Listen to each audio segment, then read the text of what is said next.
eh, por la presentación y muchas gracias sobre todo por la invitación y gracias al equipo de la Vicerrectoría de Investigación por la organización de estas actividades que me parecen muy importantes. Bueno, y sobre todo muchas gracias a todas y todas las personas que nos están acompañando hoy. Es un gran gusto para mí compartir con ustedes por este sistema.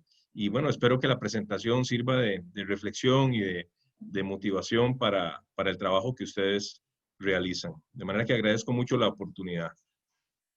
Voy a compartir la pantalla.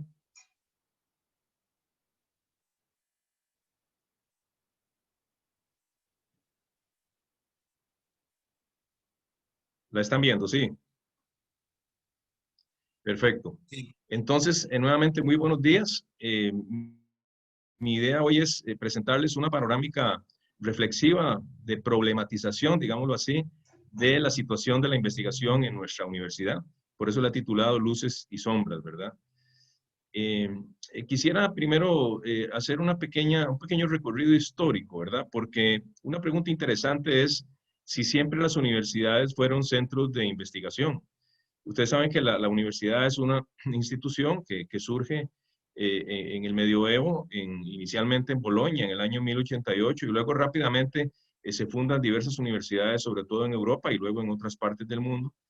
En un principio las universidades eran en realidad como un colectivo de profesores y estudiantes con el objetivo de generar, otorgar títulos profesionales en los centros urbanos europeos que se estaban desarrollando. Pues de ahí el nombre de Universitas Magistrorum et Scholarium. Sin embargo, esas primeras universidades no eran universidades donde la investigación era algo importante. La investigación, cuando ocurrió la revolución científica de los siglos XVI y XVII, ocurría en otros contextos, en otros entornos. Este tipo de universidad inicial era una universidad más bien escolástica, muchas veces controlada por la religión, por la iglesia, y pues la investigación no era un elemento importante en esas primeras universidades. Eh, Esto cambia en el siglo XIX, sobre todo alrededor de las grandes reformas de la Universidad Alemana, inspiradas por Wilhelm von Humboldt, ¿verdad? Hermano de Alexander von Humboldt. Este proceso de reforma de la Universidad Alemana fue fundamental y transformó radicalmente lo que se entendía por universidad. Introdujo una educación más holística, tratando de dar una formación cultural más amplia a las personas. Y luego introdujo sobre todo la investigación, ¿verdad? A partir de ese momento surge lo que se ha llamado Research University, la Universidad de Investigación, un modelo que fue luego rápidamente copiado por las universidades del resto de Europa, de Norteamérica, etc. De manera que ahí hay un cambio importante en la concepción de la universidad y la investigación ahí sí se afinca como una actividad fundamental de la universidad, lo mismo que la proyección de ese conocimiento hacia la sociedad. En nuestra América Latina ocurrió una reforma fundamental, yo diría casi una revolución en la universidad. En el año 1918, un proceso gestionado por el movimiento estudiantil en la Universidad de Córdoba, en Argentina, llamada la Reforma de Córdoba, que rompe con el esquema colonial, escolástico, aristocrático de la universidad predominante en ese tiempo, introduce la idea de la autonomía universitaria, introduce el concepto del cogobierno, es decir, de que los estudiantes participan en el gobierno universitario, introduce la extensión como una actividad fundamental de las universidades, la proyección a la sociedad, introduce los concursos de oposición para el nombramiento de los profesores, es decir, un poco la meritocracia, e introduce la gratuidad de la enseñanza de manera que la universidad, la educación superior, fuera accesible para amplios sectores de la población. Esta transformación radical de la Universidad de Córdoba luego se extiende por todo el resto de la América Latina y obviamente toca también en nuestro país. Como ustedes saben, en Costa Rica existió una universidad de carácter más bien pontificio, escolástico, en el siglo XIX, la Universidad de Santo Tomás, que fue clausurada en la década de 1880 como parte de las reformas liberales en nuestro país, y no es sino hasta 1940 cuando vuelve a crearse una universidad, nuestra Universidad de Costa Rica precisamente, a inicios del gobierno del doctor Rafael Ángel Calderón Guardia y mucho por la iniciativa de su ministro de Educación, Luis Demetrio Tinoco. Obviamente esto no fue una casualidad, esto fue un hito que viene de un proceso complejo de desarrollo social, institucional, político, cultural en nuestro país, pues que hace necesaria la creación de una universidad en nuestro contexto, en nuestras condiciones. Esta universidad, nuestra Universidad de Costa Rica, en las primeras décadas se centra fundamentalmente en la docencia, como es lógico, ¿verdad? En palabras de Rodrigo Facio, esa universidad era un archipiélago de escuelas que ya existían, escuelas profesionales, pues que se conjugan para crear la universidad. Y por lo tanto, en las primeras décadas, esta universidad se centra sobre todo en la docencia. Recordemos que hay un proyecto de reforma social, de reforma del Estado social, que introduce las instituciones del Estado social de derecho en la década de 1940. Ese proceso cobra un dinamismo muy especial a partir de los hechos políticos de 1948, cuando emerge al escenario político un sector hegemónico que promueve un proyecto desarrollista muy centrado en el crecimiento del Estado como eje fundamental del desarrollo nacional. Y para ese crecimiento del Estado era necesario la formación de amplios contingentes de profesionales en diferentes ramas del conocimiento, lo cual lo suministra pues la Universidad de Costa Rica. Sin embargo, la investigación siempre desde un inicio empezó a cobrar espacios y a desarrollarse en nuestra universidad. En particular, en la década de 1950, se crean, por ejemplo, ya el instituto, lo que es hoy el Instituto de Investigaciones Económicas en 1955, como un verdadero think tank de ese proyecto político socialdemócrata de esa época. Se crea también el Laboratorio de Investigaciones Agronómicas, que luego se convierte en el Centro de Investigaciones Agronómicas, como un bastión del desarrollo de la agricultura basada en el conocimiento en nuestro país. Y en la década de 1950, pues ocurre la famosa reforma universitaria liderada por Rodrigo Facio, a quien vemos en esta fotografía, en el acto de bienvenida a la primera generación de estudiantes que cursó los estudios generales una vez que se creó la Facultad de Ciencias y Letras. Este acto fue en marzo de 1957.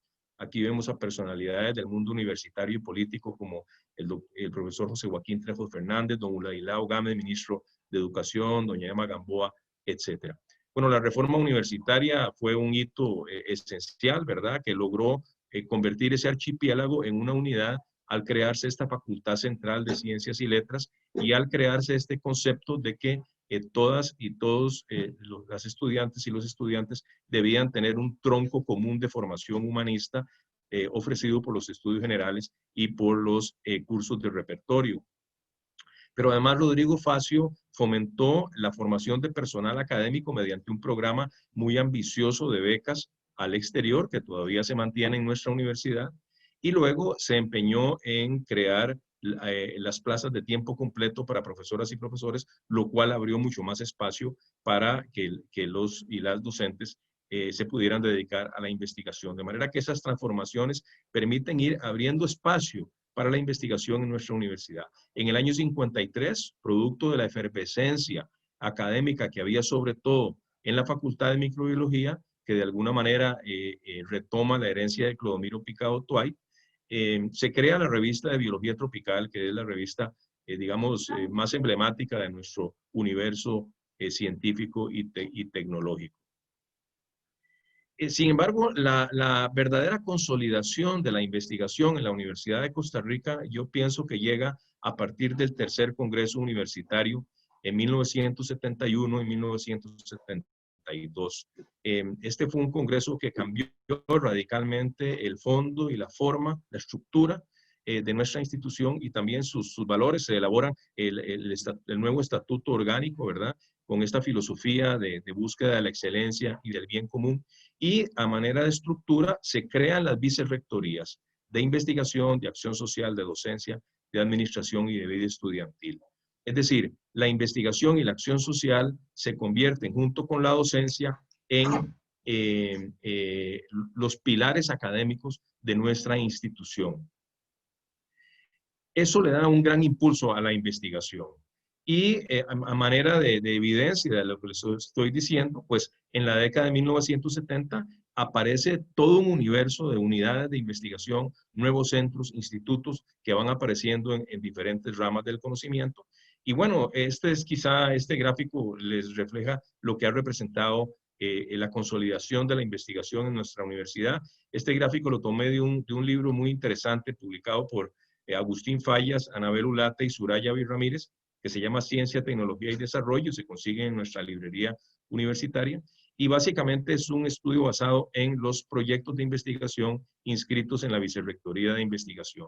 Vemos aquí como desde el año 1975 se empieza con 3 proyectos, hay un proceso ascendente continuo hasta llegar a 557 proyectos en el año 2012, que es donde ellos terminan ese estudio, y ese proceso se ha mantenido. De manera que esto muestra claramente cómo la investigación se ha ido afincando como una actividad central, esencial en nuestra institución. En un estudio bibliométrico que hicieron Bruno Lomonto y Susan Ainsworth, es del año 2000, ya está un poco viejito, pero digamos que la tendencia se mantiene, pues se muestra cómo la Universidad de Costa Rica es el principal foco de publicaciones científicas y tecnológicas en el país, más del 50% en ese momento, probablemente las cifras actuales anden por ahí.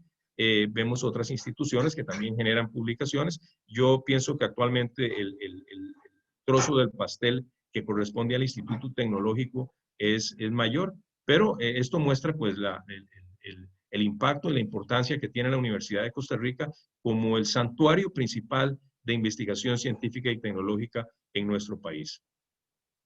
Ahora bien, yo creo que es conveniente ubicar la situación de la investigación en nuestra universidad en el contexto de la ciencia, la tecnología y la innovación del país, ¿verdad? Porque estamos en el contexto nacional.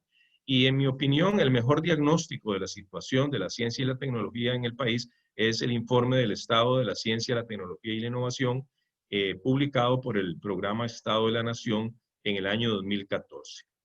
Este diagnóstico no es nada halagüeño, como todas y todos pues sabemos. Las principales conclusiones de ese diagnóstico es que Costa Rica invierte muy poco en investigación y desarrollo. En el año 2012 era el 0.57% del PIB, actualmente creo que es menos. El sector privado invierte de manera muy limitada, a diferencia de los países desarrollados, donde el sector privado dinamiza mucho la investigación y el desarrollo. Tenemos un contingente humano escaso, sin redundancia, con brechas de género y con mucha endogamia académica. Tenemos una producción académica modesta, con una tendencia a la disminución en el número de citaciones por artículo publicado.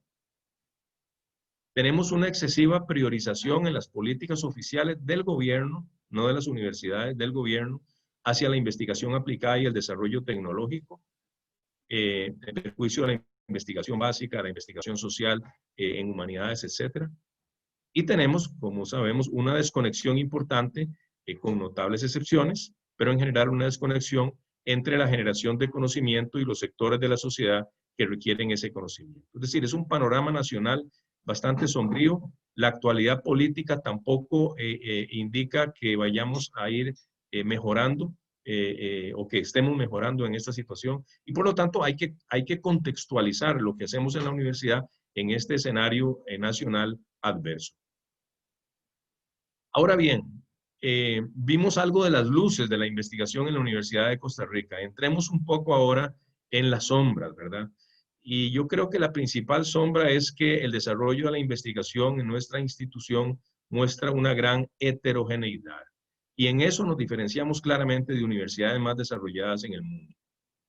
Este es un gráfico que elaboré para una ponencia en el Congreso Universitario último, que se refiere a las cargas académicas que dedican las unidades de nuestra universidad, las áreas, a la investigación. Es decir, estimé el porcentaje de las cargas académicas dedicado a investigación. Y aquí apreciamos claramente esa heterogeneidad. Tenemos, por supuesto, unidades de investigación como tales, institutos, centros, estaciones experimentales, donde obviamente más del 50% de la carga de investigación se dedica a investigación. Esto se refiere a las plazas propias de estas unidades académicas. Pero ¿qué pasa con las unidades que no son propiamente de investigación? Aquí apreciamos esa gran heterogeneidad. Tenemos áreas, por ejemplo, como ciencias básicas y agroalimentarias, a donde se dedica más del 20% de la carga académica o se dedicaba en ese momento a investigación. Esa tendencia probablemente continúa. Pero vemos otras áreas como artes y letras, ciencias sociales, ingeniería, incluso salud y sobre todo me interesa destacar sedes regionales a donde el porcentaje de cargas para investigación es muy bajo. Vemos que en muchas de estas unidades o áreas es menos del 5%. Esto lo que indica es que tenemos un mosaico muy heterogéneo y que hay sectores importantes de nuestra institución donde la investigación no constituye un pilar de acción cotidiana importante. A mí en particular me preocupa mucho las sedes regionales y es algo que pues nuestras autoridades están obviamente atendiendo, pero es algo que se debe, sobre lo que se debe reflexionar con mucho mayor profundidad. ¿Por qué se da esta heterogeneidad? Bueno, es una pregunta yo creo que muy amplia que no puedo realmente abordar en este espacio, pero yo sí daría algunas luces al respecto. Creo que hay razones históricas, por ejemplo, una facultad como microbiología o una facultad como ciencias agroalimentarias, tienen una tradición mayor desde los años 50, cultivan la investigación, se ha ido consolidando, tienen cuadros académicos muy consolidados en investigación. Hay otras áreas más emergentes, más recientes, a donde la investigación está en grados más iniciales de desarrollo. O sea que hay razones históricas, tradiciones en ciertas facultades. También, por supuesto, hay una diferencia en el recurso humano, ¿verdad? La investigación en general es una actividad que desarrollan personas con formación y entrenamiento de posgrado, ¿verdad? Así es como ocurre. Hay excepciones, pero en general esa es la norma. Por lo tanto, las políticas de contratación de recursos humanos, los concursos para optar por plazas en propiedad en el régimen docente son fundamentales para garantizar un colectivo académico con personas con trayectoria, con experiencia, con entrenamiento para hacer investigación. Eso no es así en todas las unidades académicas de la institución. Y yo añadiría, y me parece muy oportuno en este auditorio tan selecto que tenemos hoy, la voluntad de la dirigencia de las unidades académicas, es decir, las personas que ocupan los cuadros dirigentes tienen que estar convencidas de que la investigación es una actividad muy importante, que hay que apoyar y que hay que buscarle la comba al palo para ver cómo se desarrolla en cada unidad. Eso implica que tenemos que continuar con los procesos de evaluación y diagnóstico y pongo aquí en amarillo algo que yo considero muy importante, que es implementar políticas de acuerdo a la situación y al desarrollo de cada unidad. Yo pienso que esto la Vicerrectoría de Investigación lo ha venido haciendo muy bien a través de los últimos años, a donde genera programas de financiamiento adecuados a diferentes niveles de desarrollo, ¿verdad? Porque no es lo mismo lo que necesita un instituto, un centro de investigación o una facultad consolidada en el ámbito de la investigación de lo que necesita una unidad que está haciendo sus primeras armas en el desarrollo de la investigación. Y no es lo mismo lo que necesita una persona consolidada como académica en el ámbito de la investigación de una persona que viene recién incorporándose después de un posgrado. Yo quiero insistir en la importancia de la formación y fortalecimiento del recurso humano calificado. Esto debe ser prioritario y esto incluye los esquemas de contratación de personal académico. Yo creo que los esquemas que tenemos y los reglamentos de contratación de personal académico en nuestra universidad no son los más adecuados, no garantizan la idoneidad de las personas que se están contratando en términos de que sean personas con una trayectoria probada, con capacidad para realizar no solo docencia, sino también investigación y acción social. Trasladándome a otro tema, que es un tema, yo diría, casi que filosófico, a veces hasta ideológico, que está en este momento en el tapete en el país. Lo vimos en el análisis del informe de mayoría de la Comisión Legislativa que analizó el FES, es si debe haber prioridades temáticas en investigación. Yo personalmente considero que es fundamental que la Universidad de Costa Rica, como universidad madura y holística que es, desarrolle la investigación en todos los campos del conocimiento, independientemente del impacto práctico inmediato que pueda tener ese conocimiento. A mí me parece que es fundamental. Eso la universidad lo ha logrado mantener pese a un entorno nacional adverso. Es decir, lo ha logrado mantener a contracorriente de las políticas y las ideas oficiales en el ámbito de la política nacional y de la ciencia y la tecnología nacionales. A mí me parece que es muy importante mantener ese compromiso de la Universidad de Costa Rica con el desarrollo en todas las ramas del conocimiento de la investigación. La básica, las ciencias sociales, las letras, las humanidades, la tecnología, en fin, todas las áreas del conocimiento. Las universidades maduras, las universidades más desarrolladas en el mundo, desarrollan investigación en todos los temas. Esto es algo que creo que debemos mantener y fortalecer. Ahora bien, yo entre las sombras que percibo en la investigación universitaria es que creo que no estamos haciendo del todo bien nuestro compromiso con la exigencia, con la excelencia. Creo que en nuestra institución tenemos muchas zonas de confort, mucha autocomplacencia, a veces poca exigencia. Yo creo que eso se ve en los consejos de investigación, en los consejos científicos, se ve también en los criterios de aceptación de revistas, de artículos en muchas de nuestras revistas de la institución. En fin, creo que tenemos que depurar nuestra investigación. ¿Por qué depurarla? No por un prurito intelectual, depurarla porque se lo debemos al país, porque entre mejor calidad tenga el conocimiento que generamos, mejores aportes vamos a estarle haciendo a un país que financia nuestra institución. Entonces, una pregunta abierta aquí es, ¿cómo depurar esa investigación? ¿Cómo podemos consolidar procesos de investigación por pares académicos, ojalá también internacionales? ¿Cómo podemos depurar nuestro universo de revistas? ¿Cómo podemos estimular a las y los investigadores e investigadoras para que publiquen en revistas internacionales también, que les dé mayor visibilidad, que representen un mayor nivel de exigencia? Son tareas que creo que están pendientes en nuestra institución. Un punto fundamental en el que quisiera enfocarme ahora es lo siguiente. La investigación es una actividad creativa.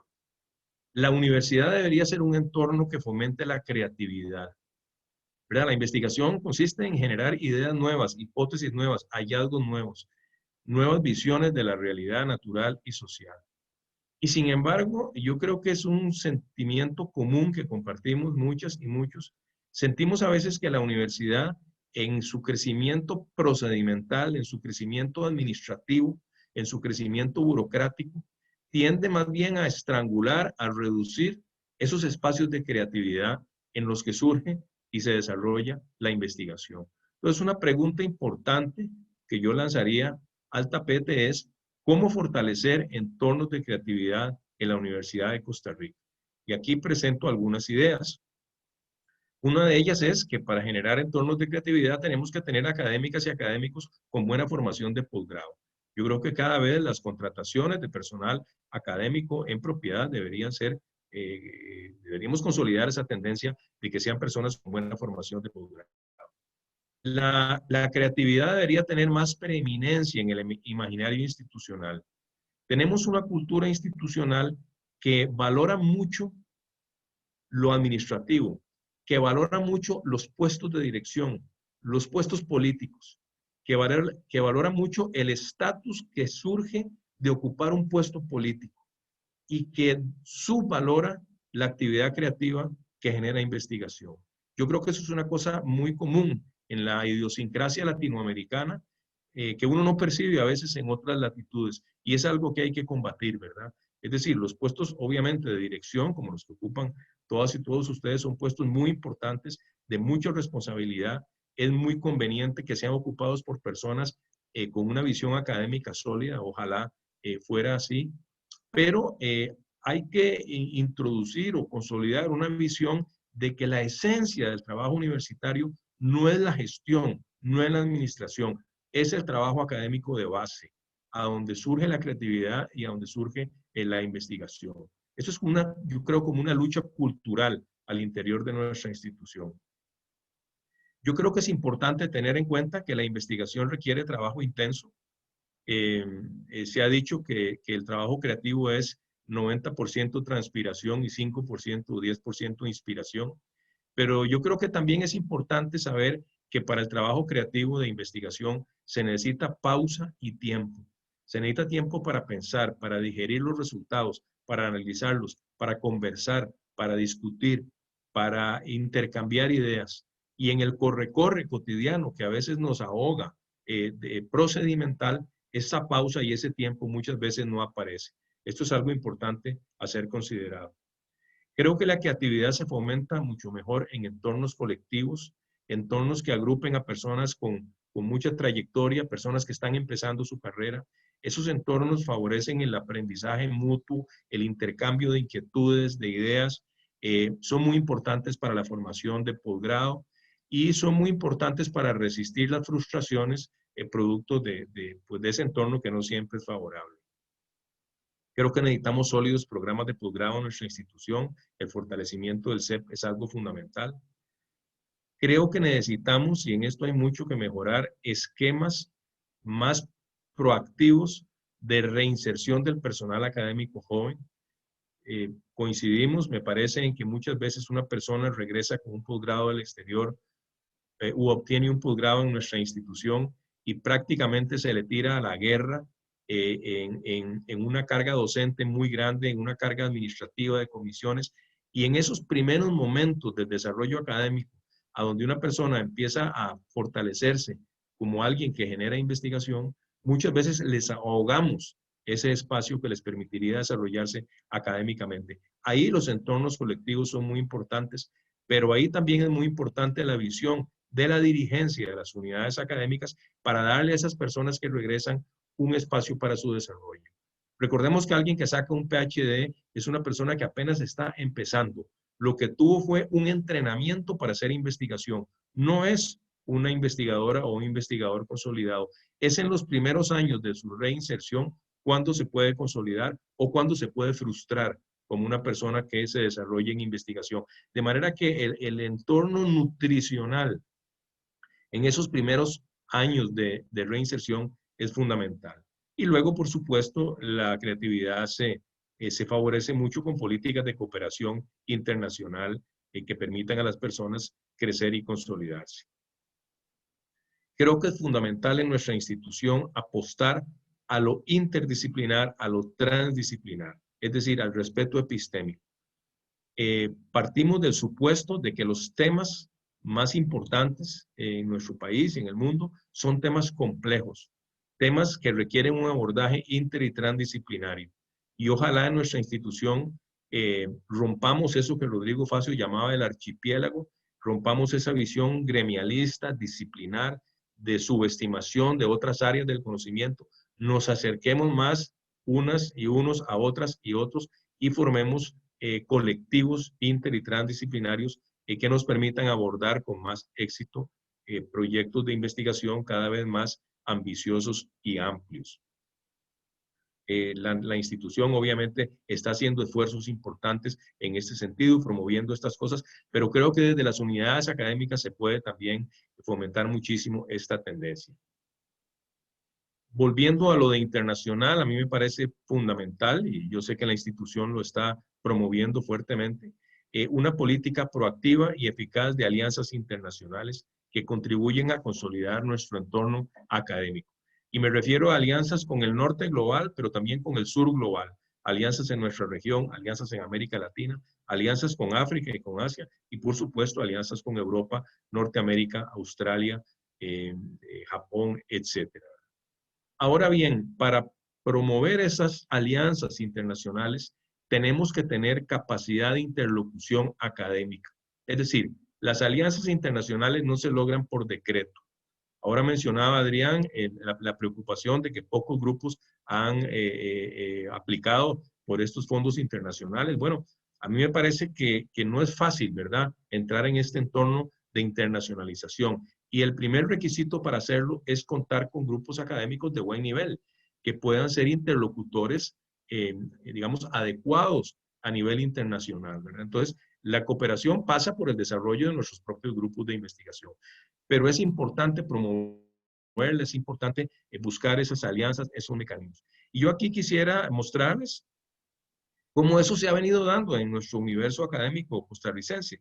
En este gráfico del trabajo de Lomonte y Ainsworth se muestra un dato muy interesante que es el porcentaje de artículos publicados en el cual solamente hay autores nacionales.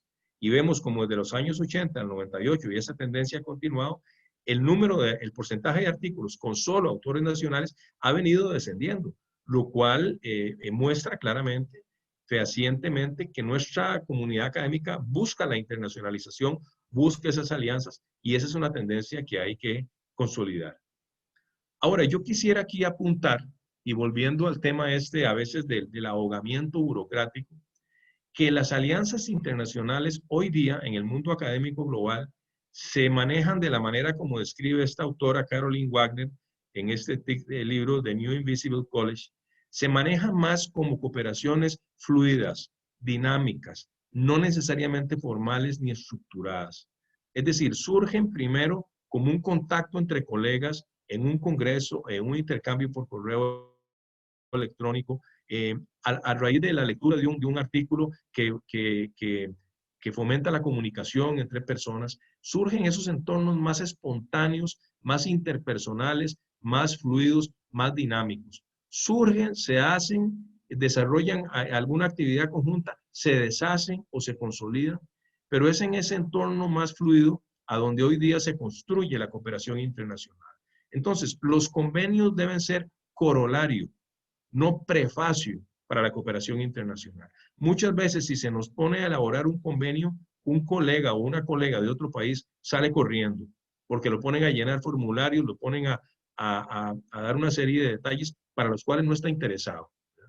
De manera que yo creo que la formalidad tiene que venir después del establecimiento de esas relaciones fluidas reales sobre intereses comunes. Y esto es muy importante tenerlo claro en nuestra institución, que lo formal no ahogue lo espontáneo, que en última instancia es lo que lleva a lo creativo.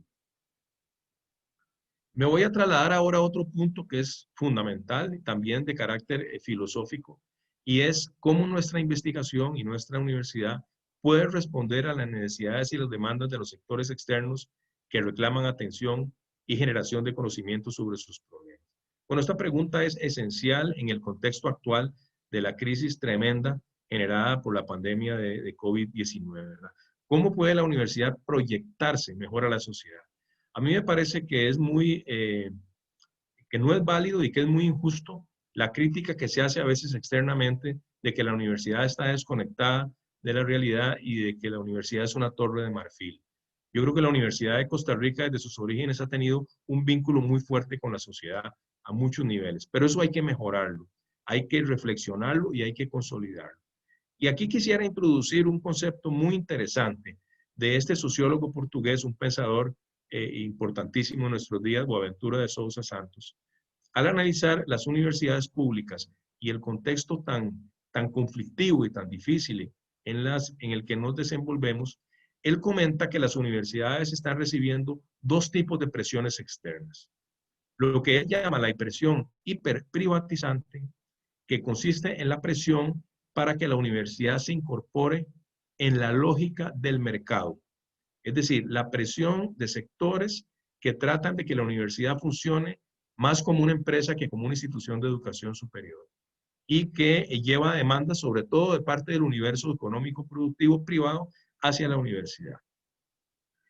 Ese es un tipo de presión, ¿verdad? Y hemos visto, y hay textos muy preocupantes que muestran cómo muchas universidades en los Estados Unidos y en Europa se han convertido prácticamente en entidades con una lógica corporativa, una lógica empresarial, ¿verdad? Una lógica que desmerece, por ejemplo, las actividades que no tienen que ver con lo que directamente se relacione con lo económico. Una lógica que ha desvalorizado actividades como las humanidades, como las artes, como las ciencias sociales, etc. Esa es una tendencia hiperprivatizante. La otra presión que reciben nuestras universidades desde afuera es lo que Boaventura llama la presión hiperpública, que es la presión de amplios sectores sociales que le reclaman a la universidad atención a sus necesidades. Entonces, en el vínculo con la sociedad, yo creo que la universidad tiene que manejar un abanico muy amplio de alternativas y tiene que evitar irse en direcciones, digamos, simplistas. Por eso coloco aquí yo que la Universidad de Costa Rica debe ver hacia afuera un universo muy amplio de sectores a los que debe atender. Uno de ellos, por supuesto, es el universo de las empresas públicas y privadas, ¿verdad? Para dinamizar el entorno económico nacional y lo que nos permita salir pues de una crisis económica muy severa. Pero también tiene que ver al contexto de la economía social solidaria, a todo ese universo económico que no necesariamente se mueve en el mundo de las empresas privadas. Tiene que verse con los sectores comunitarios y las necesidades que estos sectores tengan. Tiene que ver a los grupos organizados de la sociedad de muy diverso tipo. Tiene que ver a las instituciones públicas. Yo creo que en esta crisis hemos visto el valor que tiene el Estado, el valor que tienen las instituciones públicas como forma de mantener un Estado social de derecho y un país a donde existan reglas del juego que tiendan a la equidad, ¿verdad? Entonces la universidad juega un papel fundamental en el fortalecimiento de las instituciones públicas. Tiene que ver sectores culturales, sectores ambientalistas, sectores de minorías étnicas, etc. O sea, lo que quiero plantearles aquí, usando este esquema de Boaventura, de presiones hiperpúblicas e hiperprivadas, es que la universidad tiene que ver a la sociedad costarricense en su complejidad y no solo dirigirse a ciertos sectores, como muchas veces pretenden los sectores políticos hegemónicos y económicos hegemónicos de este país. En este vínculo con la sociedad, con el mundo externo a la universidad, yo creo que tenemos que manejar un adecuado balance entre vínculo con sectores externos y generación de conocimiento. ¿A qué me refiero con esto? Bueno, yo creo que se ha mostrado que algunas unidades de investigación, en ese afán por vincularse con el sector externo, lo cual es muy loable, han descuidado el equilibrio entre el vínculo con el sector externo y la generación de conocimiento. Si estamos hablando de una unidad de investigación, la función principal de esa unidad es generar conocimiento. Por eso se le llama unidad de investigación. Y ese conocimiento se genera mediante investigación. Entonces, el vínculo con la sociedad tiene que ser un corolario de la generación de conocimiento. Para mí es difícil de concebir una unidad de investigación que dirija el grueso de su acción al vínculo con la sociedad y reduzca, digamos, su actividad de generación de conocimiento, por más urgente que sean esas necesidades de la sociedad.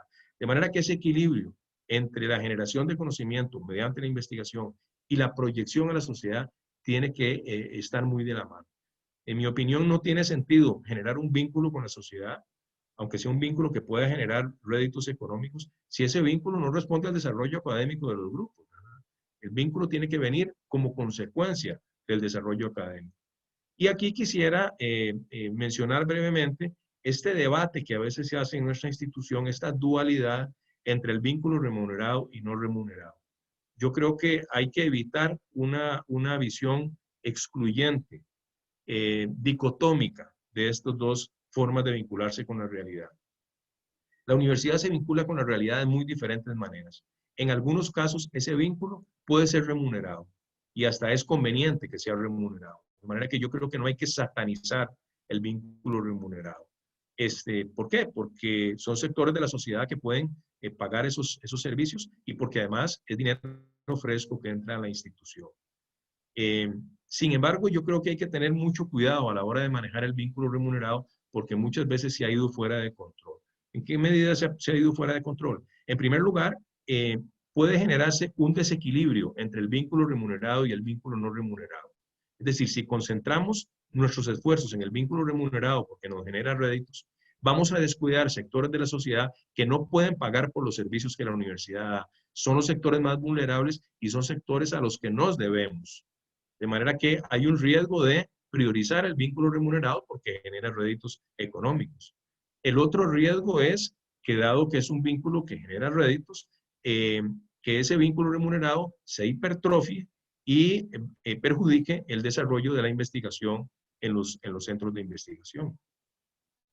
El otro riesgo, por supuesto, es que el vínculo remunerado se dirija, y eso ha ocurrido en algunas ocasiones, a cubrir sobre todo remuneraciones de complementos salariales y no necesariamente alimentar las actividades sustantivas de la institución. Bueno, hay una normativa que la universidad tiene, pero yo creo que desde las unidades académicas debemos vigilar con mucho cuidado estos equilibrios entre vínculo externo y generación de conocimiento, entre vínculo remunerado y vínculo no remunerado.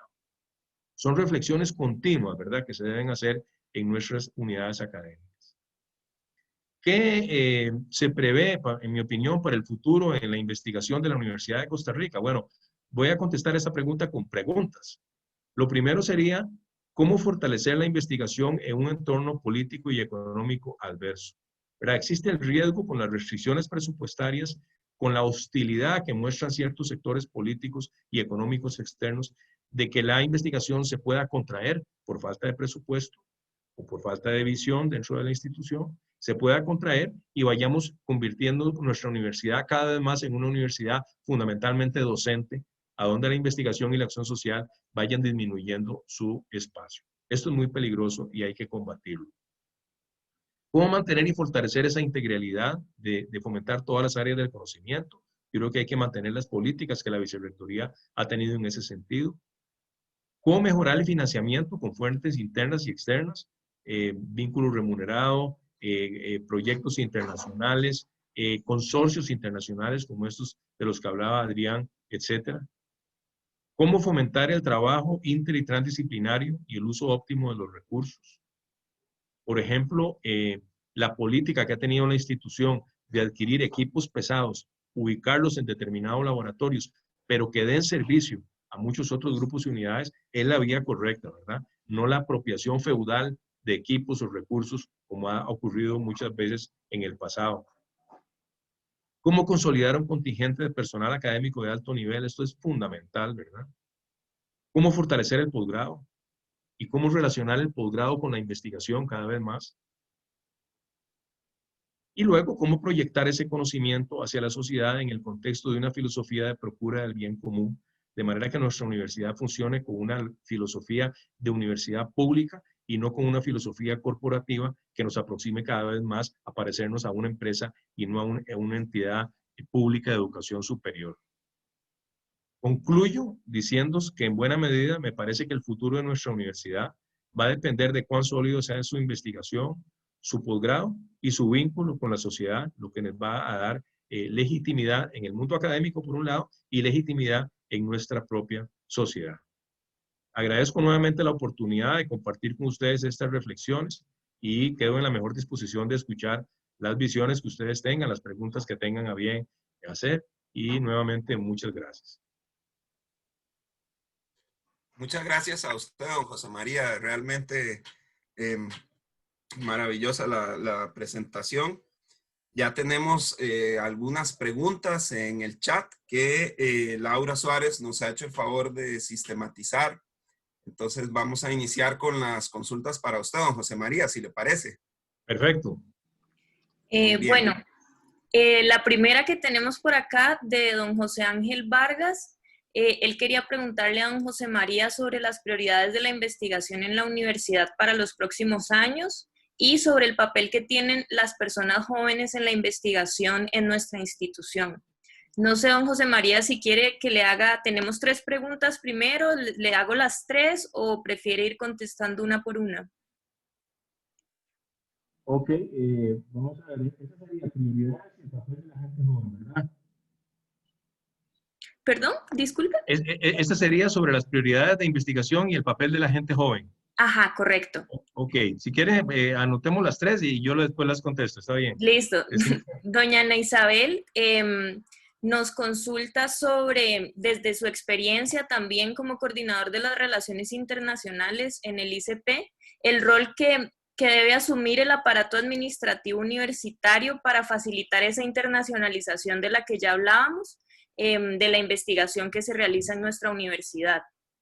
Y por otro lado, don Orlando Arrieta nos pregunta qué cambios se deberían promover en nuestro régimen académico que vayan de la mano con esta investigación colaborativa y con esta misma internacionalización de la investigación.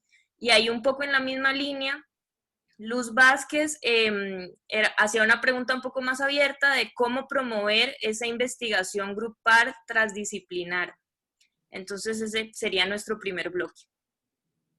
Muchas gracias. Y muy interesantes todas las preguntas, dan mucho para reflexionar. Bueno, con respecto a lo que pregunta José Ángel, prioridades. Yo soy de la idea, esto yo sé que no es compartido necesariamente en nuestra comunidad, yo soy de la idea de que la universidad tiene que cultivar todas las áreas del conocimiento y que los proyectos planteados por las diferentes áreas tienen que ser analizados con base en su mérito académico, en el nivel de desarrollo de los diferentes grupos, pero debe fomentarse todas las áreas del conocimiento. Ahora, habiendo dicho esto, yo sí creo que es posible en determinados momentos, en determinadas coyunturas, dependiendo del escenario nacional y regional, escoger ciertos temas que pueden tener un impacto muy importante y tratar de forjar grupos interdisciplinarios que atiendan estos temas. Pero digamos que la atención a estos temas que en un momento pueden ser prioritarios no debe ir en perjuicio de la integralidad de la investigación. De manera que hay que hacer como un juego entre la capacidad de la universidad de atender ciertos temas prioritarios, ojalá con equipos interdisciplinarios, al tiempo que se respeta la integralidad y el desarrollo de todas las áreas del conocimiento. El papel de la gente joven, pregunta José Ángel, a mí me parece fundamental, pero a mí me parece que para eso la institución tiene que ser más nutritiva para la gente joven, tiene que ser más asertiva para la gente joven. Es decir, tiene que permitirle a la gente joven ubicarse en contextos colectivos a donde pueda desarrollarse. Como mencioné en mi presentación, muchas veces acribillamos literalmente a la gente joven con múltiples faenas administrativas, docentes administrativas, de docencia, que hacen imposible que esas personas se vayan consolidando en investigación. Entonces, yo creo que una persona joven que viene reinsertándose después de un posgrado, hay que casi que estructurarle un plan de inducción que le permita desarrollarse en el ámbito de la investigación también. Y aquí yo creo que las dirigencias de las unidades académicas tienen un papel fundamental. Con respecto a la pregunta de Ana Isabel, por nuestra experiencia en el Instituto Clodomiro Picado, aquí lo importante es que lo primero en cooperación internacional sea el contacto que se establece entre investigadoras e investigadores. Es decir, uno va a un congreso, regresa del congreso con un contacto, se establece ese contacto, se discuten las posibles formas de colaboración, sea un proyecto puntual, sea plantear una propuesta de investigación, sea estructurar un grupo entre las dos instituciones, lo que sea, lo que surja de ese contacto primero entre las personas. A partir de ahí, se debe poner en marcha procesos administrativos, los que correspondan, para favorecer el desarrollo de esa relación.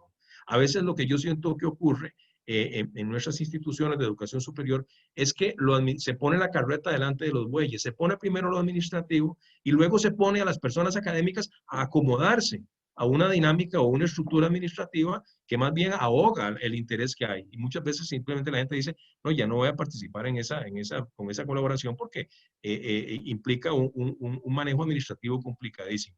Entonces yo creo que más bien el sector administrativo de la Vicerrectoría de la Oficina de Asuntos Internacionales debe estar atento a las posibilidades que surjan en el mundo académico por producto de los contactos entre las personas y apoyar eso de la manera que mejor corresponda. No obligar a los académicos a acomodarse a una camisa de fuerza, digamos, administrativa. Claro que también el sector administrativo puede apoyar en otro sentido y es detectar a nivel internacional qué oportunidades surgen y presentárselos a los grupos académicos para que apliquen, ¿verdad? Nuestra experiencia, por lo menos en este plano de cooperación internacional con el sector administrativo, la Vicerrectoría y de la OAIC, ha sido muy positiva. Siempre nos hemos sentido, digamos, apoyados por el sector administrativo en nuestras iniciativas. Pero cabe siempre la posibilidad de que no sea así y de que más bien lo administrativo tienda a abogar lo académico. Yo creo que la respuesta es, primero viene lo académico y luego vemos cómo lo administrativo se acomoda a esas necesidades académicas. Orlando, régimen académico, ¿verdad? Eso es muy interesante porque yo creo que entre este desideratum que yo he planteado y que yo creo que muchos compartimos de cómo ir mejorando nuestro entorno de investigación académico, ese desideratum se contradice o choca con ciertas estructuras, reglamentos pautas que tiene la institución de manera muy clara, ¿verdad? Y régimen académico es un ejemplo clarísimo. Estamos hablando de la importancia de la investigación interdisciplinaria, de la investigación internacional, de que ojalá un trabajo incluya muchos autores, y sin embargo eso es penalizado en el régimen académico. Entonces yo creo que, bueno, es muy fácil para mí decirlo, pero me parece que lo que corresponde es una reconceptualización de cómo valoramos la producción en nuestra universidad, ¿verdad? Cómo valoramos la producción académica. Y esto incluye, en mi opinión, una mayor valoración a las actividades de acción social, por ejemplo, que son actividades muy subvaloradas en la institución y que hacen que muchas personas docentes pues no se dediquen a eso. Pero en el plano de la investigación, yo creo que tenemos que transformar el reglamento del régimen académico de manera que se premie la cooperación internacional, se premie la publicación en revistas de cada vez mayor impacto, se premie el hecho de que un trabajo lleve diversos autores. Y eso exige transformaciones importantes, que cuesta mucho en nuestra institución. Les doy un ejemplo. Yo presenté una propuesta dos propuestas en este congreso universitario último. Una para pedir que todas las unidades dedicaran un 10% de sus cargas académicas a investigación, y otra para modificar los requisitos de contratación de personal académico de manera que se subiera la marca, digamos, o la exigencia. Ambas fueron aprobadas en el Congreso hace ya varios años, y sin embargo, ninguna de ellas ha recibido la aprobación definitiva en nuestra institución, lo cual en realidad es bastante frustrante para la persona que se toma la molestia de elaborar una ponencia para un congreso universitario. Entonces, nuestra institución es muy lenta para hacer esos cambios, pero bueno, yo creo que tenemos que ir en esas direcciones, ¿verdad?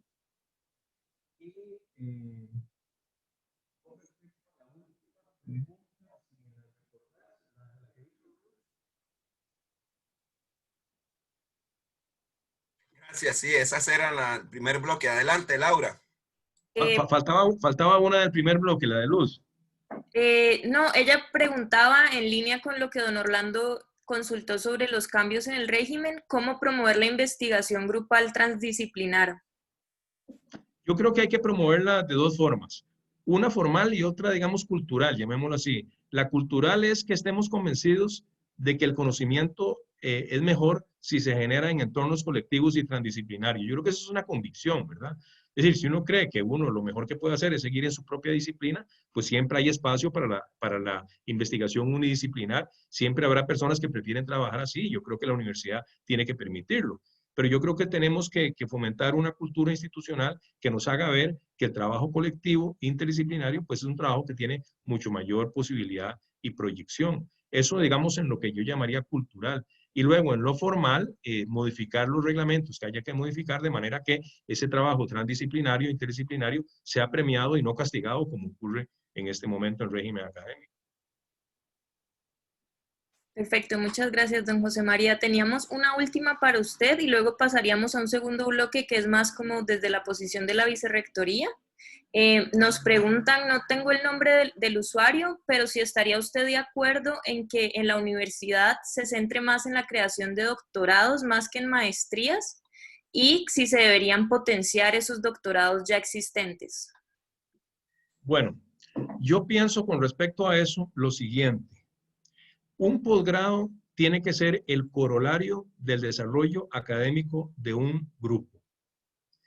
Otro ejemplo de poner la carreta delante de los bueyes en nuestra universidad es crear posgrados en colectivos académicos donde no existe una consolidación académica suficiente para esa creación de posgrado. Es decir, crear posgrados desde una perspectiva formalista. El país necesita posgrados en X disciplina. Entonces, creamos un posgrado en esa disciplina, sin que haya un colectivo académico que le dé sustento a ese posgrado. Eso ocurre en nuestra institución. Entonces, ¿qué es lo que pasa? Que se crea el posgrado, ingresan estudiantes, no hay suficiente corpus académico para desarrollar tesis exitosas en eso, y entonces tenemos estudiantes que pasan muchos años ahí, que nunca se gradúan, que abandonan frustrados el programa, de manera que es un engaño para la propia institución, para las personas y para el país. Entonces, la forma de fortalecer un posgrado, primero es fortaleciendo los colectivos académicos, en términos académicos en investigación. Tener colectivos con personas bien formadas en posgrado, tener trayectorias de investigación en ciertos temas. Una vez que se hayan agotado esas etapas, entonces estamos en la posibilidad de ofrecer un programa de posgrado, ojalá de doctorado, ¿verdad? Yo no veo aquí una dicotomía entre maestrías y doctorados. Yo sí creo que la universidad tiene que avanzar hacia tener doctorados, pero doctorados en entornos académicos que justifiquen la creación de un doctorado, ¿verdad? Entonces, cuando vemos el diagrama, la radiografía de la heterogeneidad de nuestra institución, yo tengo mis dudas de que en ciertas áreas en este momento sea conveniente abrir un doctorado, porque no tenemos el músculo académico para hacerlo. Entonces, lo primero es generar ese músculo, formar gente en esos temas, consolidar un colectivo académico productivo y luego pensar en un posgrado. Les voy a dar el ejemplo del posgrado en el que yo he participado, en el doctorado en ciencias naturales en nuestra institución.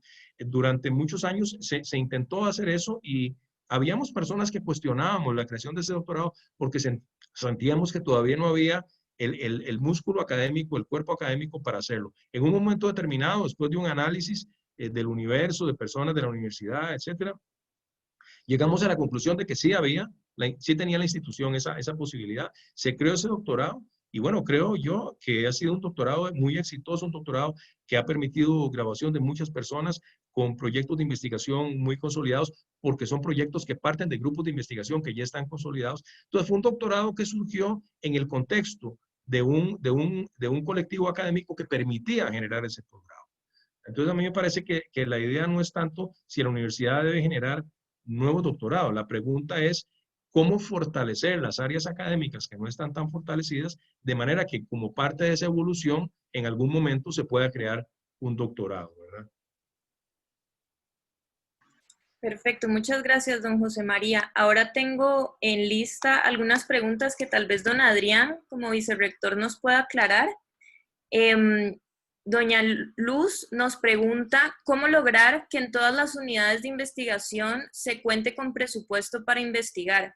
Ella plantea el ejemplo del centro donde ella está, el CIDICER, que no cuenta con presupuesto propio para asignar jornada y por ende el tema de investigación sostenida y planificada es complejo. No sé si don Adrián gusta que le vaya haciendo una por una o le hacemos un bloque de 3 igualmente. No, prefiero una por una también para que los compañeros y compañeras de la vicerrectoría puedan ir interviniendo en los temas que nos competen. Bueno, esta pregunta es el gran desafío, ¿verdad? Y indudablemente es uno de los objetivos de cualquier persona que esté en la vicerrectoría, no solo la persona vicerrectora, sino de todo el equipo de trabajo, cómo obtenemos más recursos para investigación. Es parte indudable de nuestra razón de ser, tener recursos y ayudar a administrarlos de la manera más eficiente para obtener resultados de provecho. Entonces, en la administración anterior se hizo un gran esfuerzo de diagnóstico y se crearon fondos concursables para tratar de atender las diferentes necesidades. Algunos de estos fondos, como el fondo de mentoría, implica tiempo para investigar. Igualmente, ahorita en el fondo de estímulo, igualmente existen plazas de apoyo para investigación, pero son recursos muy limitados, el tema de las plazas de apoyo. Eso es lo que se ofrece desde la vicerrectoría, ¿verdad? Los pocos recursos que hay se organizan en fondos concursables para tratar de dar cobertura a estas necesidades e ir generando estos grupos de interacción.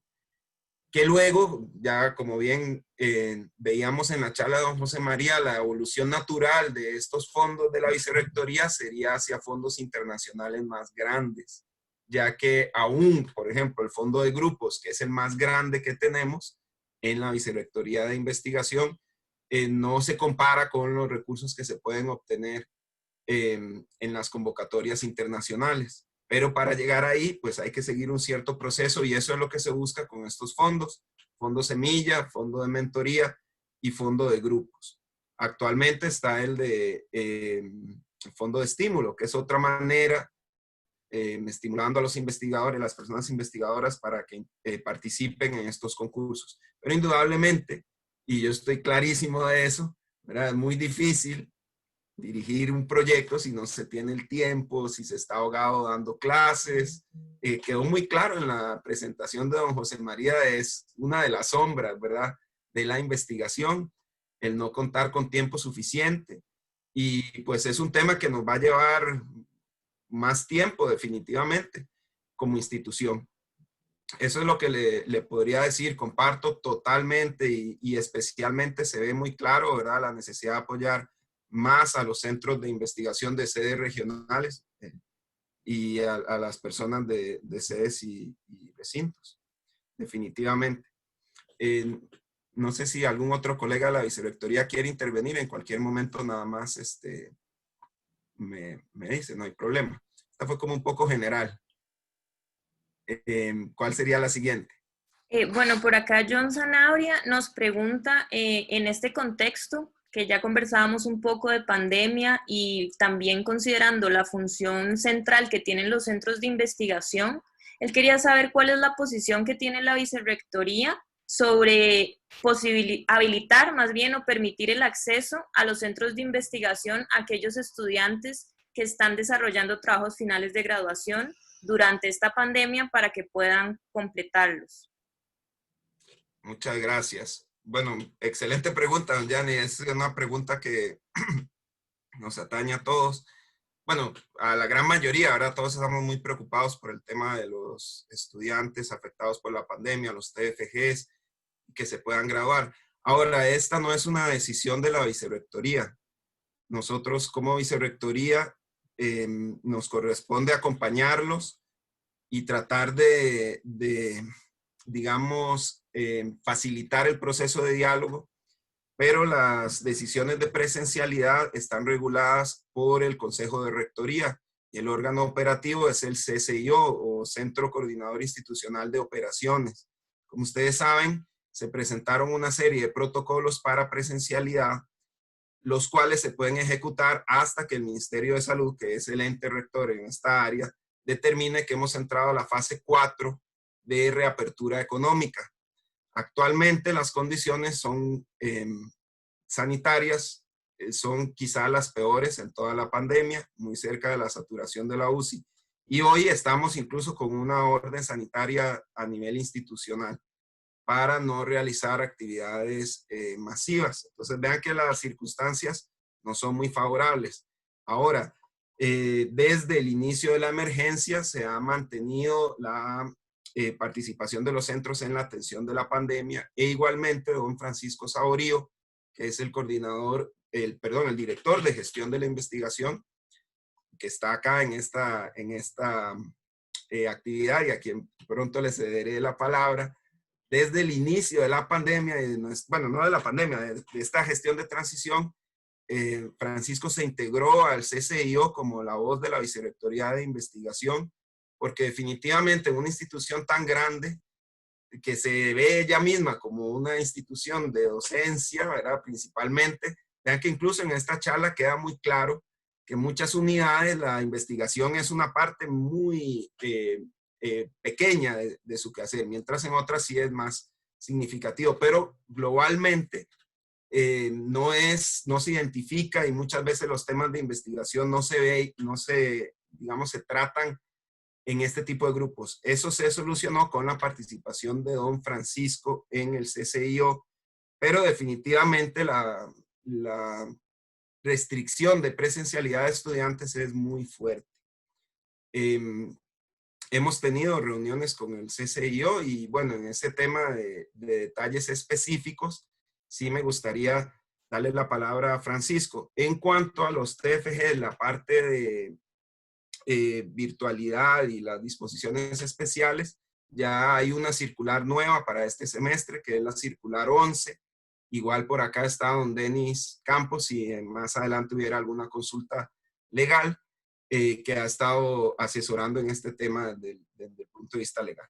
Entonces, don Francisco, si quisiera referirse a la pregunta de don Jan, un poco más de lo que yo he manifestado.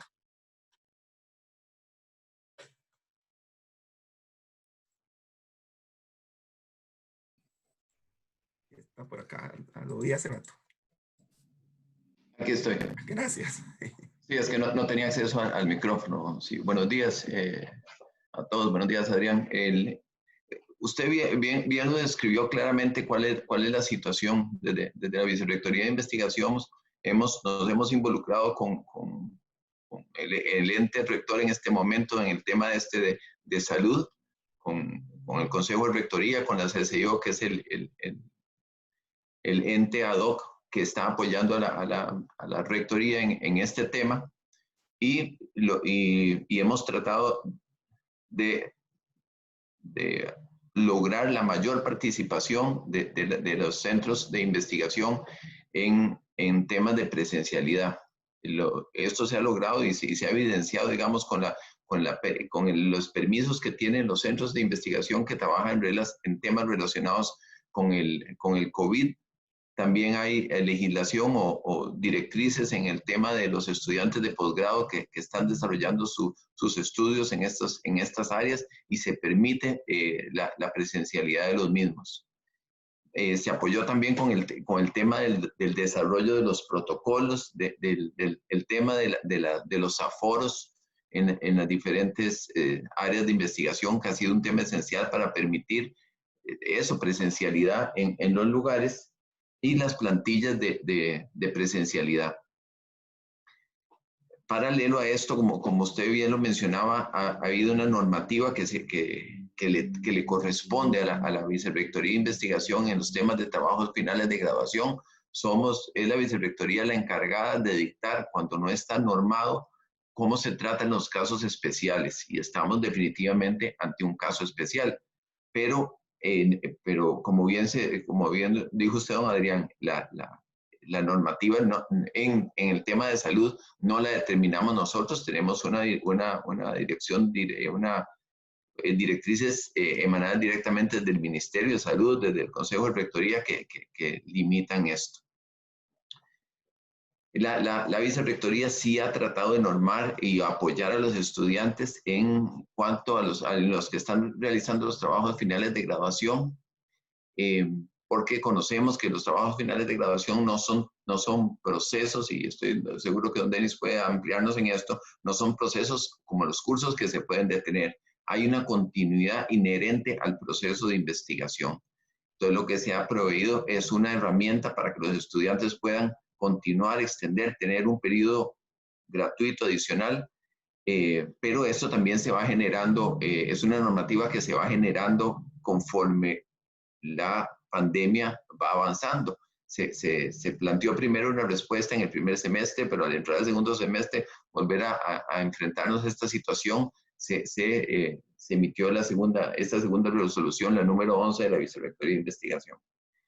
Finalmente, quería referirme al tema de los estudiantes de pregrado. Con los estudiantes de pregrado, realizando trabajos finales de graduación, hemos planteado ante el Consejo de Rectoría y la CCIO la posibilidad de que los estudiantes puedan asistir bajo todas las condiciones de los protocolos, pero la respuesta ha sido contundente desde el Consejo de Rectoría. No es posible bajo las condiciones de lo que llaman el grado de apertura o este nivel de apertura en que estamos de grado 3 de apertura económica, sino hasta que entremos al grado 4. Esta es la situación, y no sé si don Denis quisiera adicionar algo más en este tema. Muchas gracias. Le parte el micrófono, don Denis.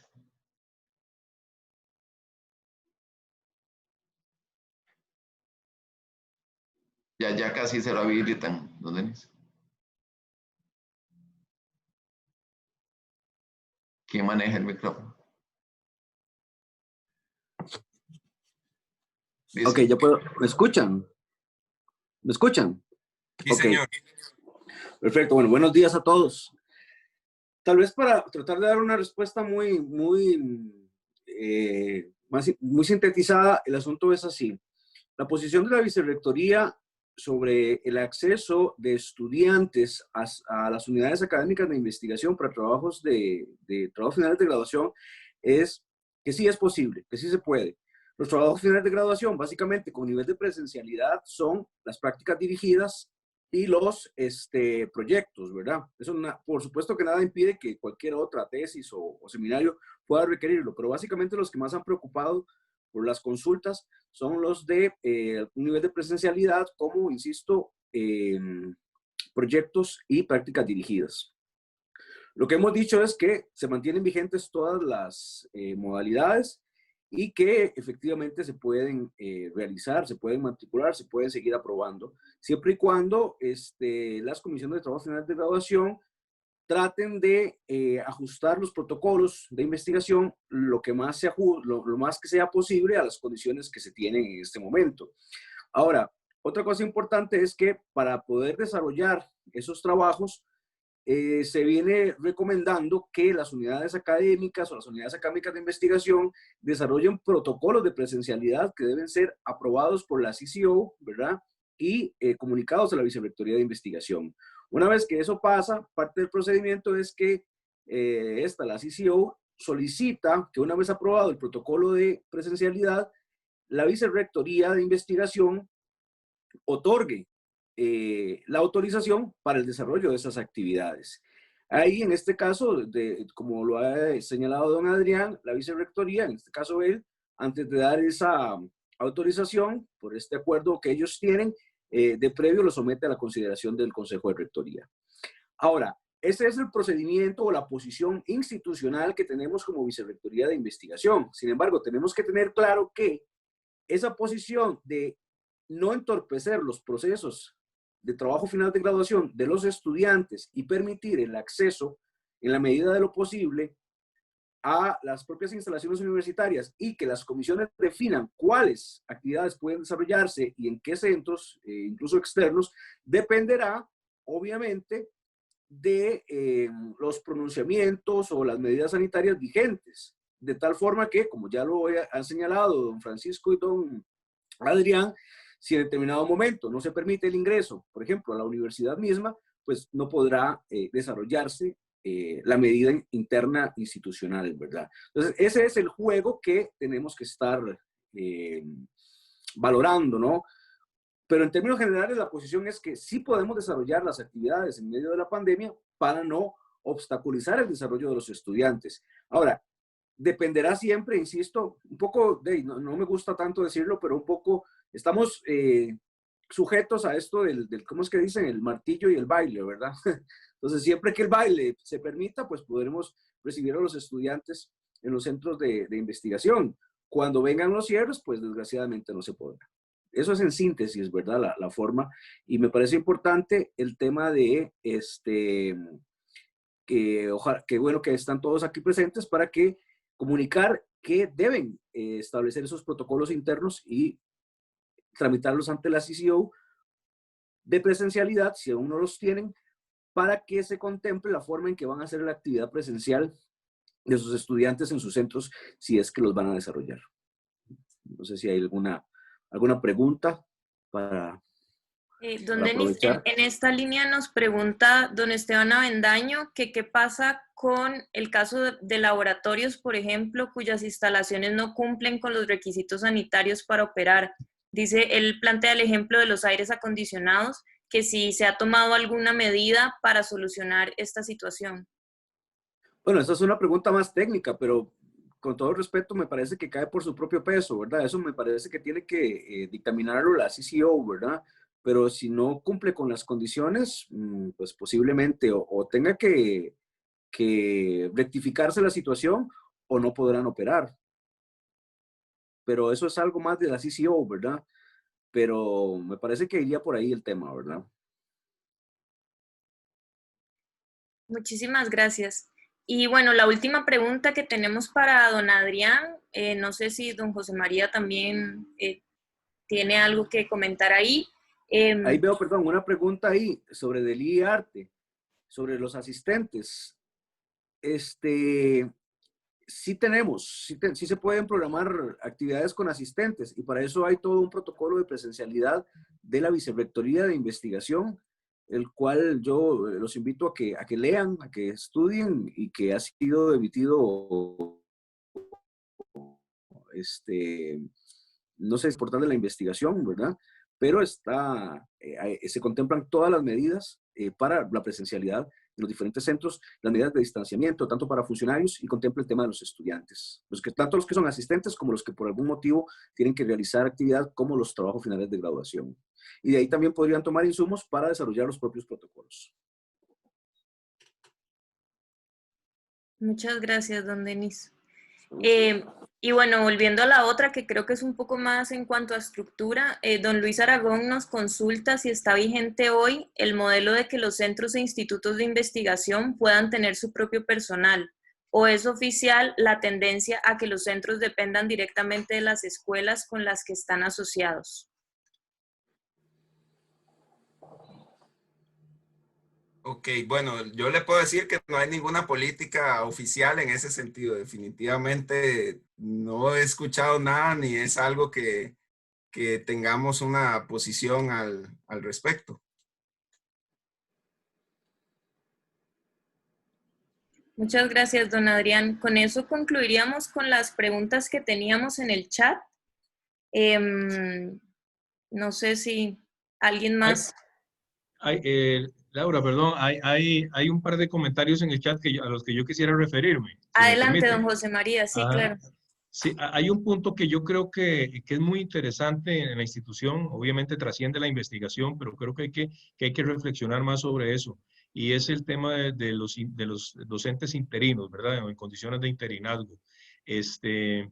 Esto se ha estado discutiendo en la institución en diferentes ámbitos, y a mí me parece que algo importante, ¿verdad?, es cómo mejorar las condiciones laborales de las personas que trabajan en condiciones de interinazgo, que muchas veces son condiciones realmente, digamos, muy desfavorables. Y una de esas condiciones es ver la posibilidad de que estas personas puedan también desarrollar actividades de investigación, ¿verdad? Yo sé que es un tema muy complicado y es un tema que requiere análisis en cada unidad académica, pero creo que es un tema que hay que enfrentar, ¿verdad? ¿Cómo hacer que las condiciones laborales de las personas que están en condiciones de interinazgo sean mejores, ¿verdad? Y que haya una mayor equidad dentro de la institución en ese sentido. Eso, yo no tengo una respuesta, pero coloco el tema porque alguien lo planteó y ahí me parece muy bien. El otro tema interesante que planteó en un comentario Lautaro es la conveniencia de poder abrir espacios para contratar personas de otros países que vengan a nutrir nuestro universo académico en la institución. Bueno, hay instancias históricas muy interesantes, ¿verdad? Cuando se fundaron los estudios generales, se trajo un contingente de profesionales, de profesores europeos que fue muy rico. Luego, en la década de los 70, con las dictaduras militares en Sudamérica, vinieron personas que enriquecieron mucho también nuestra universidad de países del Cono Sur. Yo personalmente pienso que la institución debería tener un abordaje ecléctico en ese sentido, es decir, que algunas personas personas que se contraten, sean personas que la universidad mande a estudiar al exterior, como se ha venido haciendo durante décadas, y regresen, que otras personas sean personas que se forman en los posgrados de nuestra misma institución, e incluso abrir la posibilidad de que se contraten en diferentes circunstancias personas que sean de otras latitudes y que vengan a enriquecer nuestro universo. También yo creo que es muy importante los programas de intercambio donde un profesional, una profesional de otro país pueda venir aquí 6 meses, un año, a un grupo de investigación a fortalecerlo y enriquecerlo. Yo creo que habría que hacer un abordaje más ecléctico que contemple varias de estas posibilidades y no cerrarse en un único esquema. Y finalmente, Ana Isabel Gamboa menciona que con lo que yo comentaba de no ahogar con formalismos los esfuerzos de cooperación, pues que hay algunas agencias internacionales que necesariamente exigen que se llenen formularios, que se cumplan requisitos. Bueno, obviamente si eso es así, hay que cumplirlo, ¿verdad? Yo más que todo, y estoy de acuerdo, yo más que todo a lo que me refería a esa instancia donde eso no es así y a donde generamos a veces requisitos administrativos innecesarios que más bien complican la cooperación, pero si hay que hacerlo, obviamente hay que hacerlo. Esas eran 3 cosas que había ahí entre los comentarios del chat que quería comentar.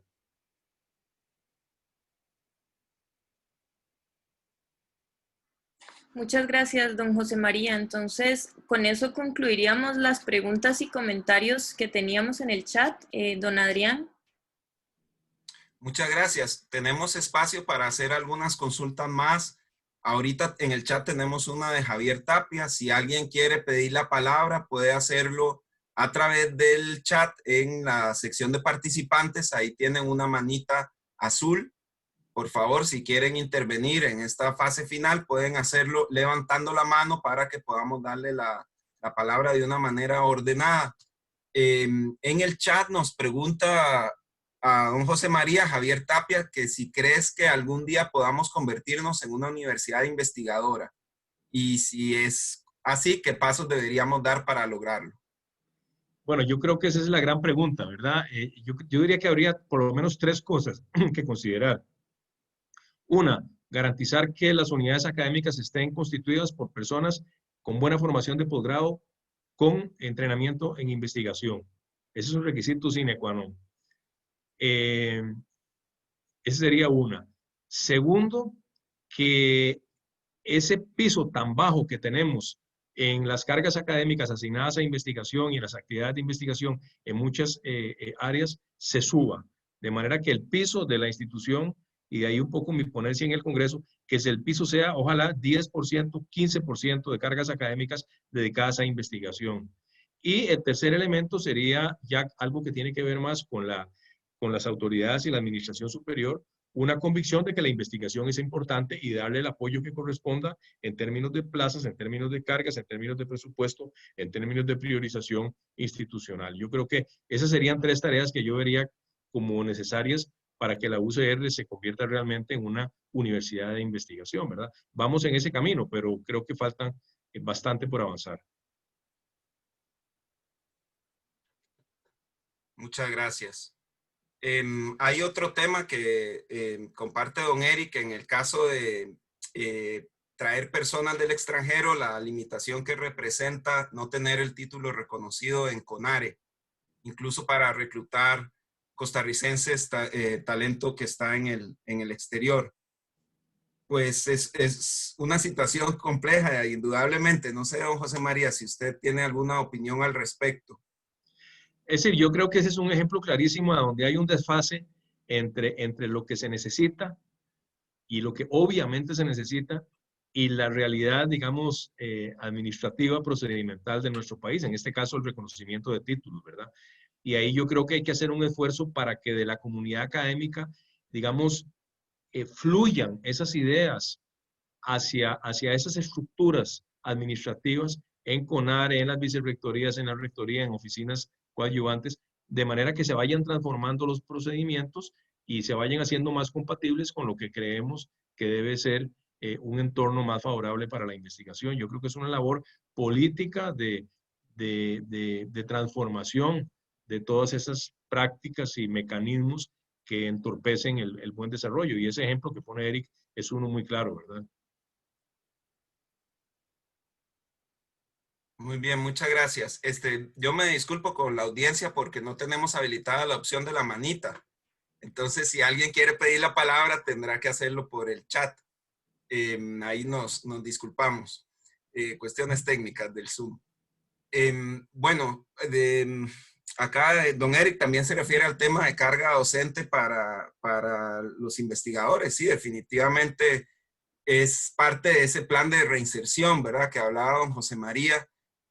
Hay un tema que yo creo, me gustaría mencionar, y es una palabra que muchos le tenemos aversión, o le teníamos aversión, que es el tema de los planes estratégicos que desarrollan las unidades académicas. Desde la Vicerrectoría de Investigación se está ofreciendo apoyo a las sedes y recintos, a las comisiones de investigación que no lo tenían. Y esto es fundamental, incluir dentro del plan estratégico el plan de renovación, pero también tratar de apoyar a las personas jóvenes con ese mismo plan para que no tengan entonces la sobrecarga docente que en esos primeros años puede tener un impacto muy negativo en el futuro de la carrera. Y si alguna unidad necesita apoyo, pues para eso está la Vicerrectoría de Investigación, y también desde OPLAU hay diferentes ayudas. Hay muchas maneras de hacer un plan estratégico. Pero bueno, puede ser una manera de documentar y de tener más, digamos, apoyo formal para estas personas. Doña Luz Vázquez, adelante. Buenos días a todas y todos. Verdaderamente, primero agradecer. Me encantan estos espacios. Me parece que es una manera muy profesional y muy correcta de que hagamos investigación, de que hagamos universidad y que nos conozcamos y verdaderamente conversemos sobre las prioridades de lo que queremos para la Universidad de Costa Rica. Voy a referirme, quiero hacer dos puntos. Uno es el que tiene que ver con precisamente lo que nos mostraba don José María en uno de los gráficos con respecto a lo de, digamos, a la falta de fortalecer la investigación en las sedes regionales. Para los que no me conocen, yo soy la directora del CIDICER, que es el Centro de Investigaciones sobre Diversidad Cultural y Estudios Regionales, de momento el primer y único centro de investigaciones que existe en una sede regional. Y eso me parece muy importante, con el perdón de ustedes, voy a referirme al caso. Me complace muchísimo escuchar todas las opiniones que han dado, especialmente don José María, coincido al 200% con todo lo que usted ha dicho esta mañana, verdaderamente, sí, claro, usted tiene muchísima razón, que hay que fortalecer la investigación en todas las áreas de saber, porque por lo menos desde mi posición como directora del CIDICER, lo que hemos visto muchas veces es que se tiende a favorecer de cierta manera la investigación en lo que se llaman ciencias puras, ¿verdad? Y que verdaderamente la investigación en ciencias sociales, en letras, en artes, no es tan fortalecida, y principalmente en las sedes regionales. Es muy lamentable, por ejemplo, en una ocasión donde se llevó a cabo una asamblea colegial representativa, fue muy lamentable escuchar a una persona cuyo nombre dichosamente no recuerdo en este momento, decir que las sedes regionales nunca se crearon para hacer investigación, que se crearon como prácticamente enseñaderos. Eso duele y es muy lamentable, porque en las sedes regionales también tenemos personas como mi persona, que tenemos un PhD, que somos doctores, que somos profesores catedráticos, que tenemos una gran trayectoria en investigación, y también personas que desean consolidarse en investigación. Yo creo que es muy importante fortalecer esta investigación, y no solo en las sedes, en todas las unidades que verdaderamente necesitan ese apoyo.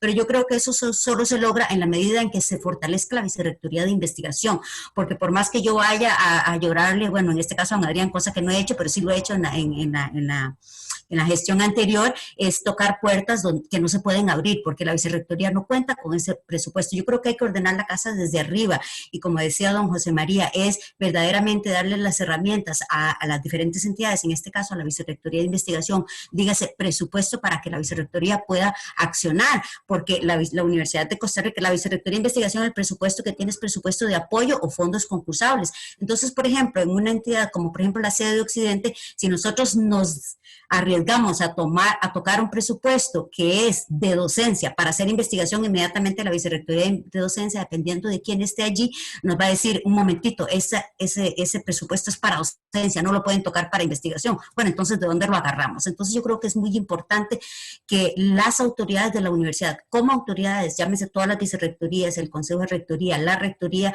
se pongan de acuerdo, y que verdaderamente, ojalá un día se logre fortalecer más la investigación, y que sea no solo una investigación más fortalecida, sino más equitativa, y que se distribuya de manera proporcional entre todas las unidades de investigación, y no que algunas unidades de investigación más bien tengan que casi que obligar a los investigadores para que hagan investigación, mientras que en otras unidades como la que yo dirijo hay que hacer mucha la investigación ad honorem. Y en segundo lugar, ya para finalizar, es el hecho de la internacionalización.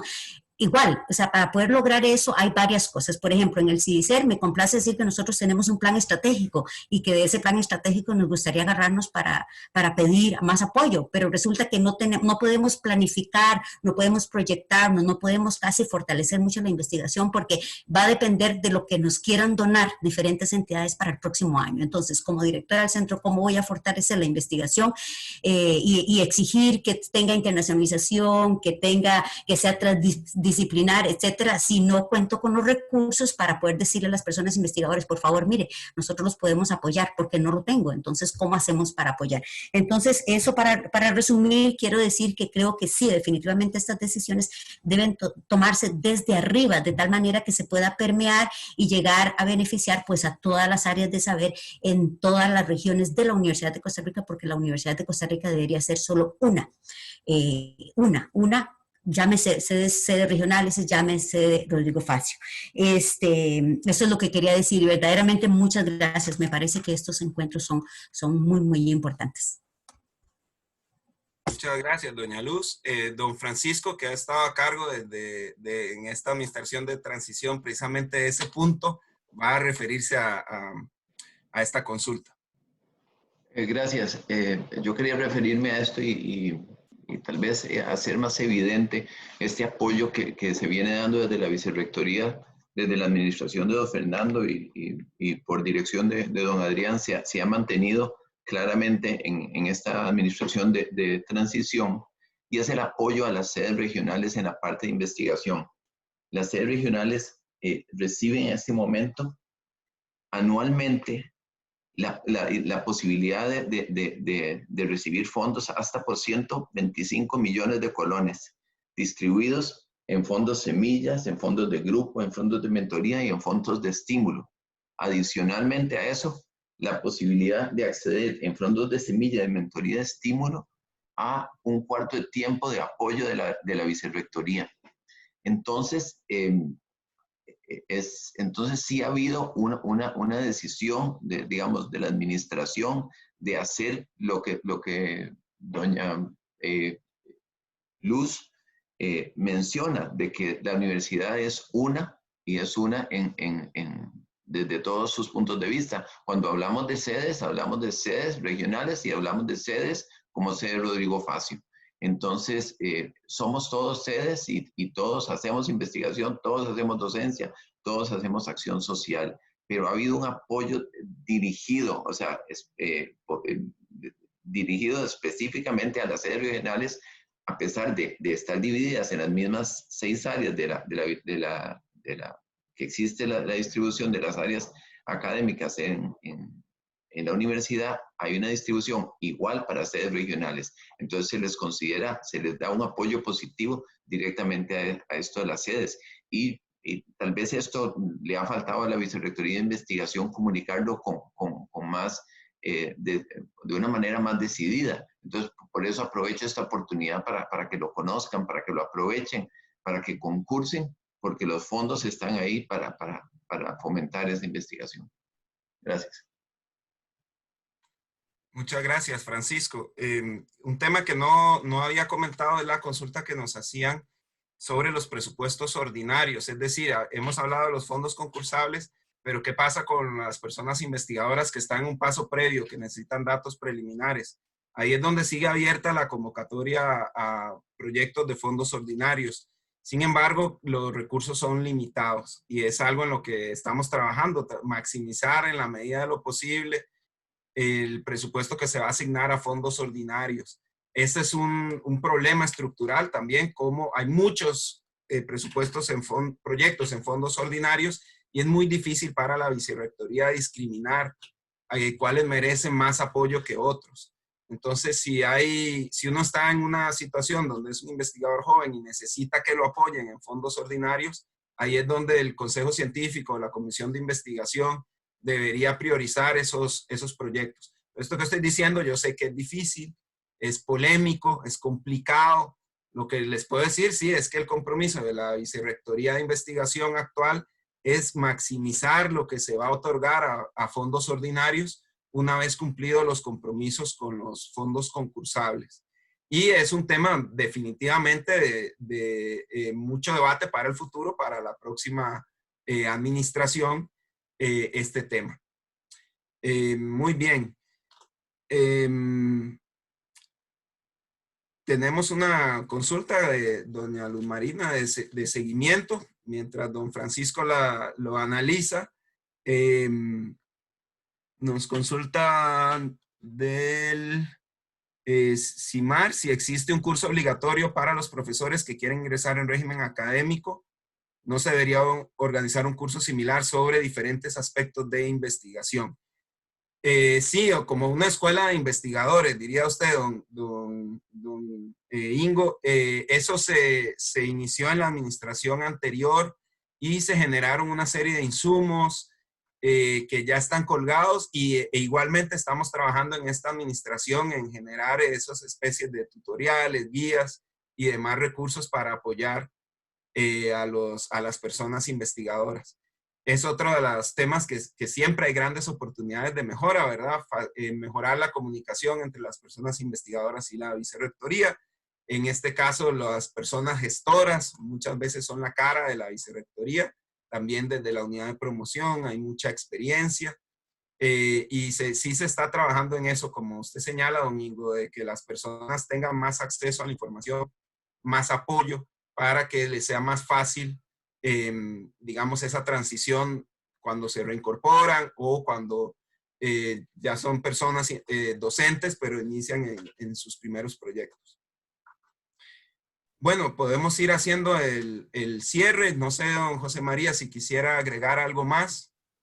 Sí, muchas gracias, Adrián. Con respecto a esta última pregunta, a mí me parece que sería muy interesante y creo que es algo realizable que el proceso de reinserción de personas que están obteniendo un doctorado se organice de una manera parecida a lo siguiente, que la OAICE esté en coordinación muy estrecha con la Vicerrectoría de Investigación, con la Vicerrectoría de Docencia y con las unidades académicas, de manera que se tenga un mapeo de quién está, a dónde y cuánto le falta para terminar un posgrado y en qué disciplina está trabajando.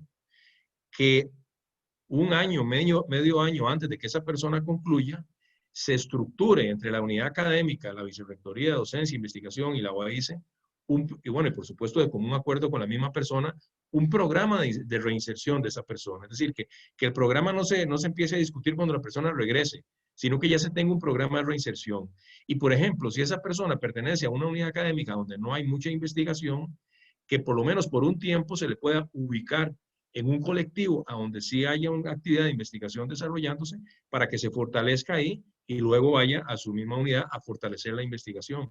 Y yo creo que eso es algo muy, muy realizable, es decir, es simplemente seguir la pista de quienes están afuera, ver en qué áreas están, ver con quién podría reinsertarse en la universidad y para cada persona que se reincorpora tenerle ya un plan de reinserción bien definido que le ayude a meterse en nuestro medio de una manera productiva y que le evite todos los traumas que, como decía alguien, vienen después de la beca, la jaqueca, ¿verdad?